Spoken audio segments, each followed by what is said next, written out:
Yeah, so some companies I like to see that they're making money from financing. Other companies I don't. I have no problem with Oracle making money from financing if they're going to provide on-site servers for a company.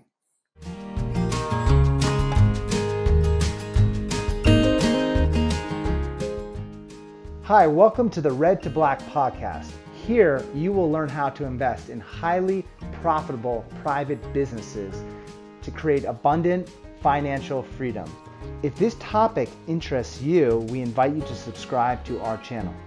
This podcast is hosted by Werner Minchel, ex-Marine aviator and current real estate investor, and Mario Parzino, current Marine infantry officer and business investor.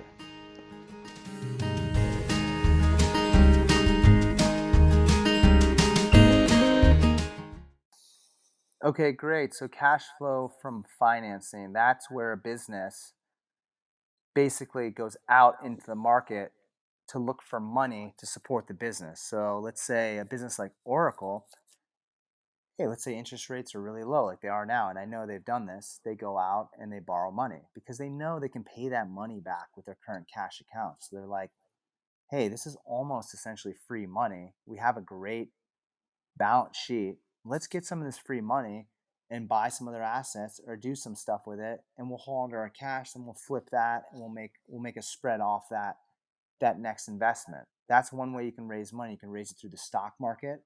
So these companies look at, we've talked about this in the past, what's cheaper? Is it to go into the bond market where the interest rates are lower, or is it easier to issue more shares or buy back more shares? Whatever it is, it's there's these multiple strategies they can use for financing, and then obviously there's paying out their dividends.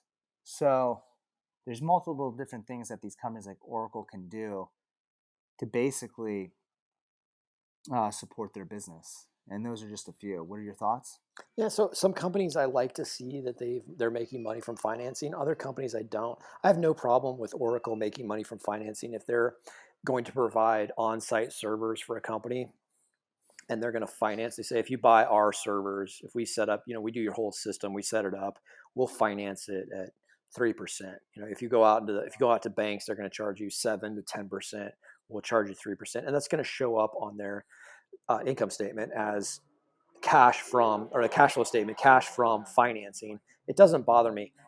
Ford Motor Company, if all they can do is sell trucks, if all they can do to sell a new F-150 is finance it at 1% or 0% or 1.5% for 60 months, it's like, well, your cars aren't good enough, or the economy's not strong enough to actually sell them for cash, or people can go in there and just buy a truck, or they're going to get their own financing. But you're having to you're having to offload your vehicles at these really rock bottom interest rates. Yeah, it's showing up as cash from financing, but it's also showing you in that business, man, this isn't a very robust business. It's not an Apple.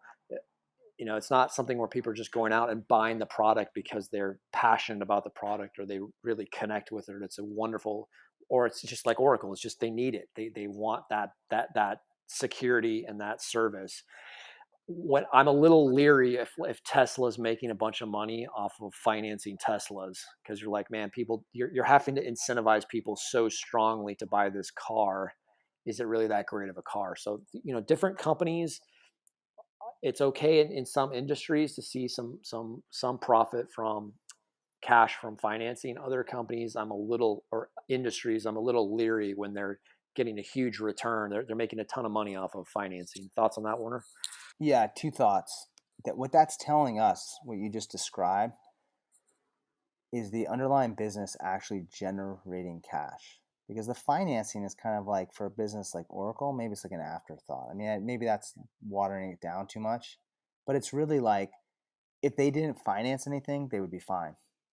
They're just looking for ways to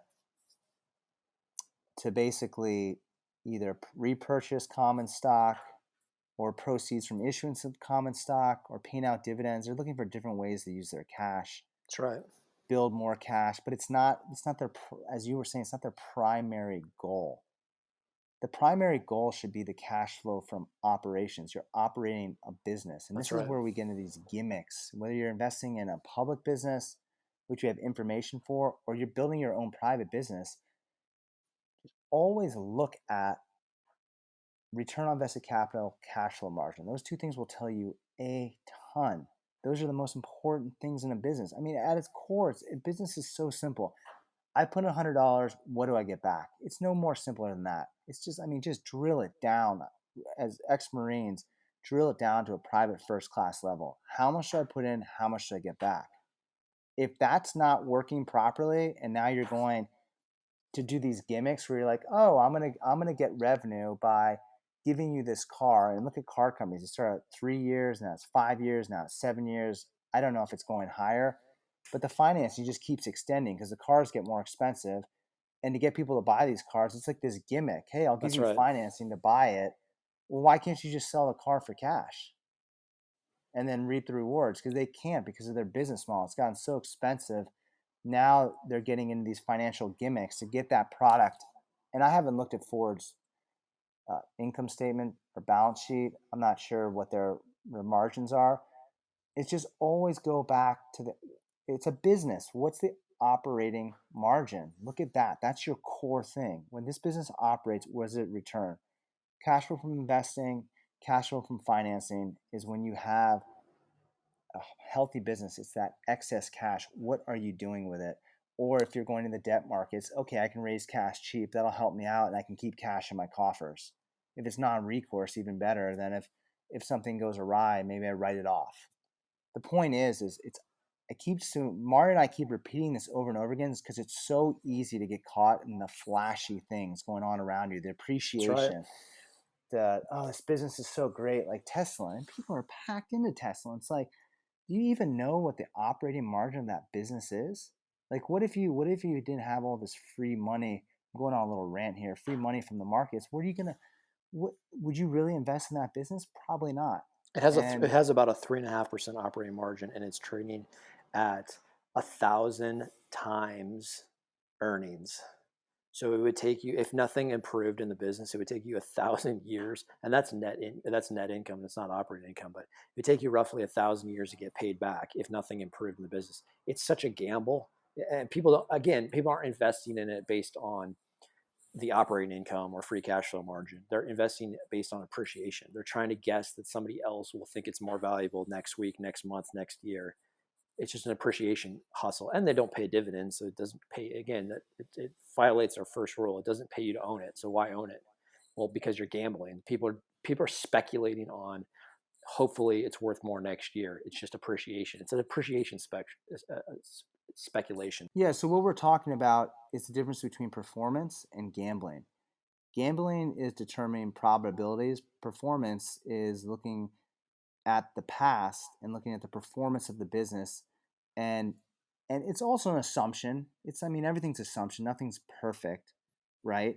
It's an assumption that the business is going to operate in a certain way in the future. Yet if you look at like the brand of the business, the operating margin, you can handle a lot more bumps in the road by going back and looking at the performance of a business. So in this whole podcast is based on how does a business perform, because when it performs better, your money performs better. And a lot of people don't get that link. A lot of people are focused on this quick money, like you and me building this podcast. I mean, we're honest, we have 10 subscribers right now, but we're going day in and day out building the foundation, building the network, building the people, building the value.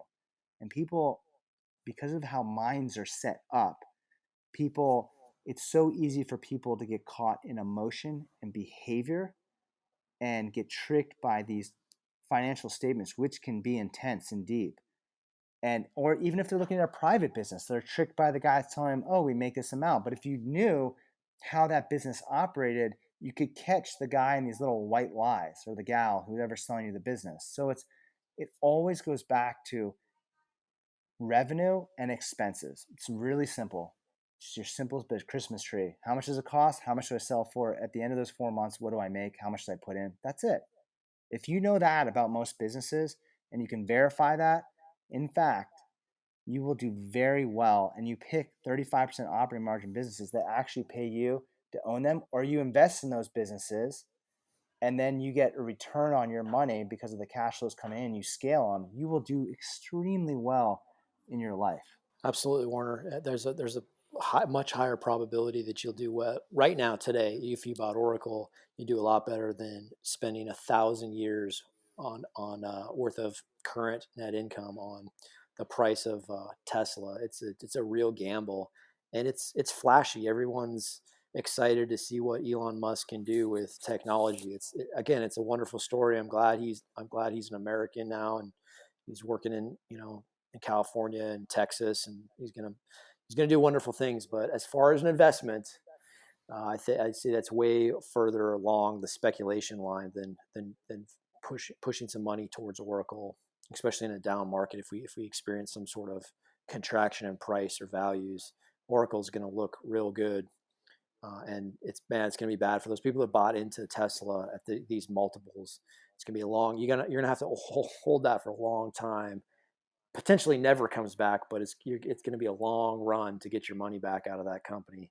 And we've seen this before in history, and we'll go into that detail in another podcast. So that's my last thoughts on cash flow from financing.